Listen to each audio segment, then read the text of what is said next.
Hi, and welcome back to Focal Point on AFR Talk. I am Brian Fisher, your host.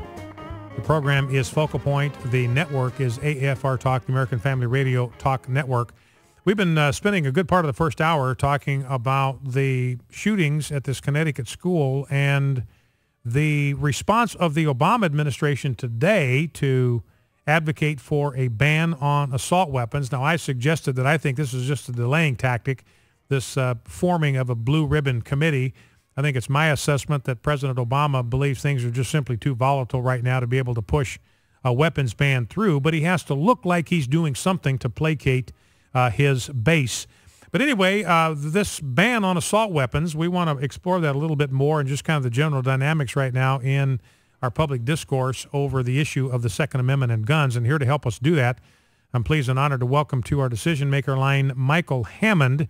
He is counsel for the Gun Owners of America, and he's a former general counsel to the Senate Steering Committee back from 1978 to 1989. He's been legislative counsel to a number of senators, Bob Smith from New Hampshire, Gordon Humphrey, New Hampshire, Jesse Helms from North Carolina, and Steve Sims from my home state of Idaho. At any rate, Mike, welcome to Focal Point with Brian Fisher. Thank you for having me, Brian, and hello, American Family Radio. Well, it's good to have you with us. And, you know, Mike, I think what I want to do, let's grab clip number 4 here if we can, Rob. And, okay. Mike, I want you to listen to this. This is Larry Pratt, who's the executive director of Gun Owners of America. He's on last night on the Piers Morgan program. And I just want to play the excerpt of their exchange and then have you give us sort of a Monday morning quarterbacking reaction to what happened here. Let's listen. Okay. This is Larry Pratt, Gun Owners of America. We're talking here with the Council for Gun Owners of America, Mike Hammond.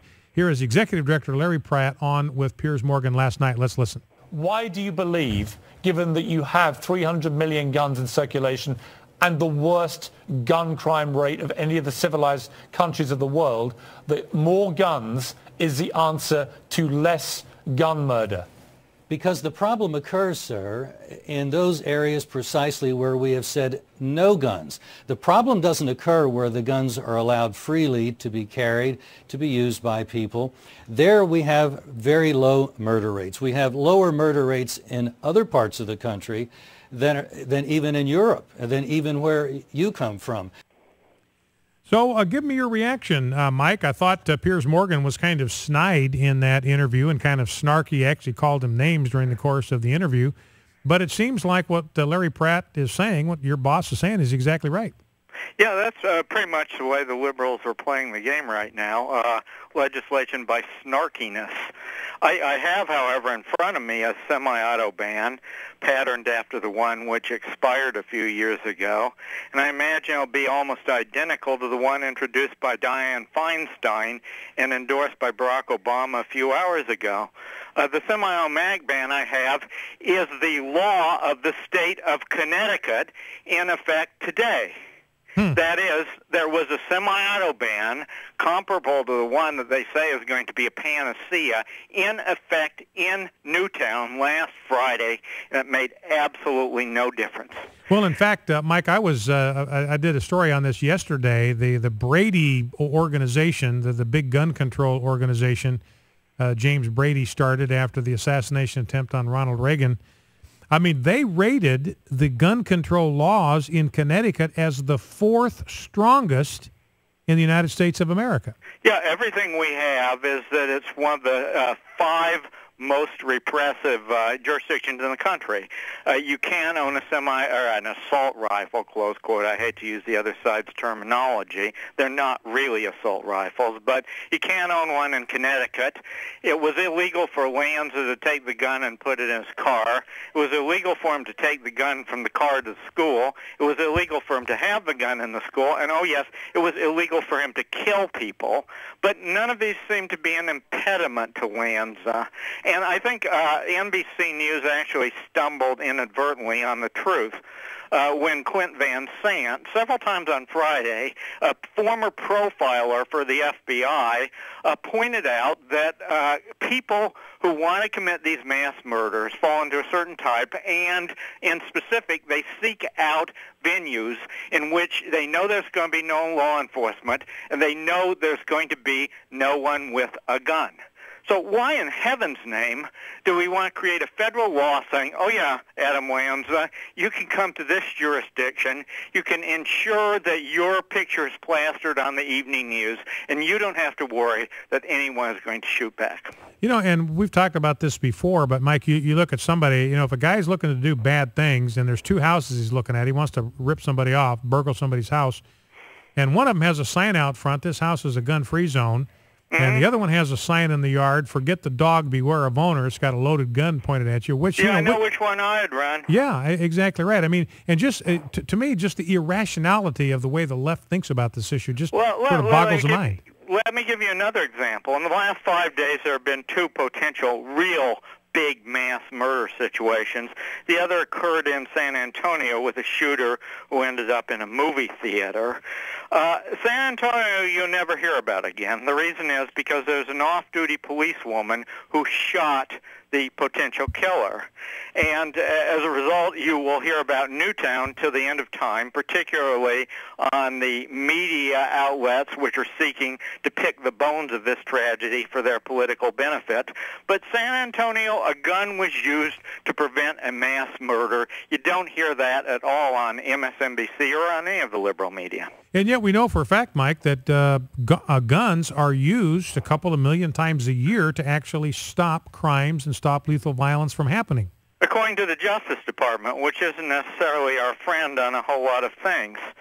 And in specific, these semi-automatics, you saw during the Rodney King riots in Los Angeles that there were Koreans who stood on the roofs of their stores, where I assume their families lived as well, with big, nasty-looking semi-automatics, with big, nasty-looking magazines sticking out of them. And as a result of that, they and their families were not burned to death.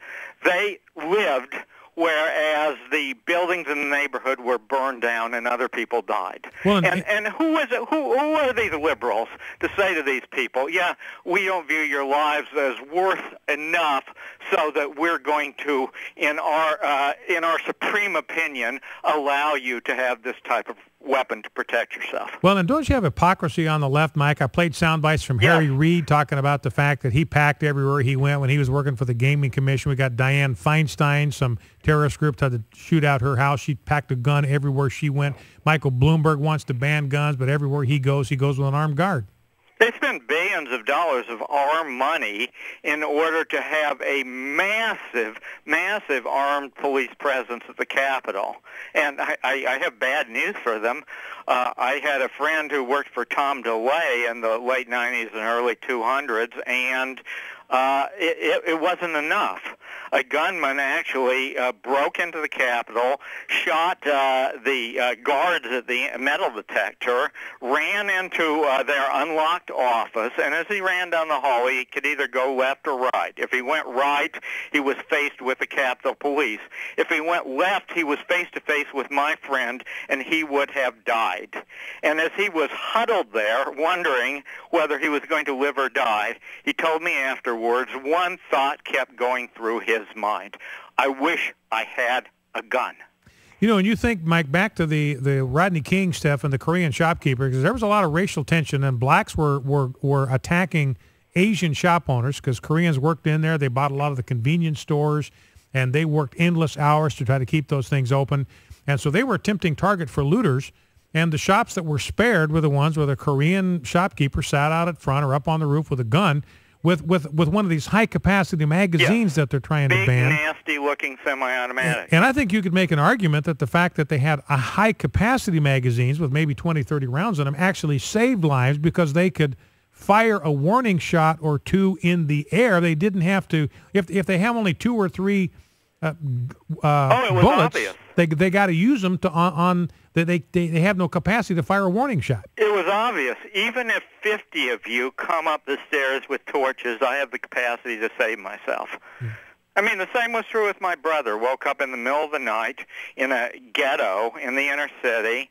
Drug addict is standing over his bed. He grabbed his firearm and stood him down until the police arrived. This happens 2 million times a year. You won't hear it from Barack Obama's mouth, though. He has a political agenda, and he understands that by exploiting this tragedy to destroy the gun movement, he will, in the process, destroy the Republican Party as well. Well, I saw another story here, and I lost it, but it was a guy that actually detained a bank robber just by showing his weapon. This is in Arizona.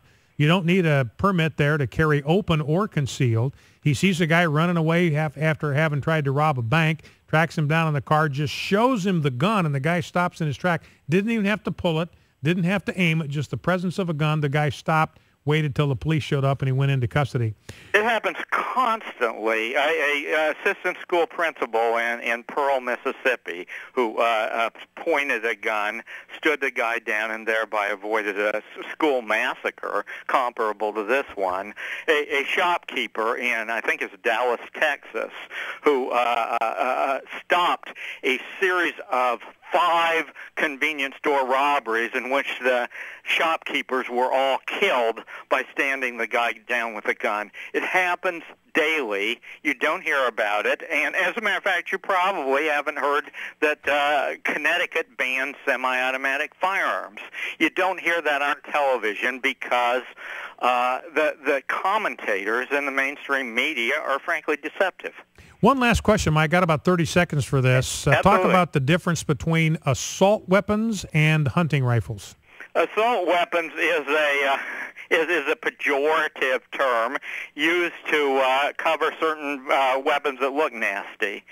But in effect, there's no difference between weapons on that list and a whole lot of other weapons that aren't on the list. It's just cosmetic. The differences are just primarily cosmetic. Yeah, am I right? Folding stock, a grenade attachment, a bayonet bolt. It's just cosmetic differences. All right, our guest has been Mike Hammond, who is the Counsel for the Gun Owners of America. Mike, I want to thank you for taking time to be with us. Very, very informative. Appreciate it. God bless you, my friend. God bless you. Mike Hammond, General Counsel for the Gun Owners of America, and telling us the truth about assault weapons. And, I had several stories here. We covered the basics here. But these assault weapons are just basically hunting rifles. The mechanism is no different. What defines an assault weapon are just cosmetic things that can easily be taken off of a gun or modified, and that gun's back out on the street on Monday. Same exact gun, just cosmetic changes. Assault weapon bans are worthless. Focal Point, AFR Talk.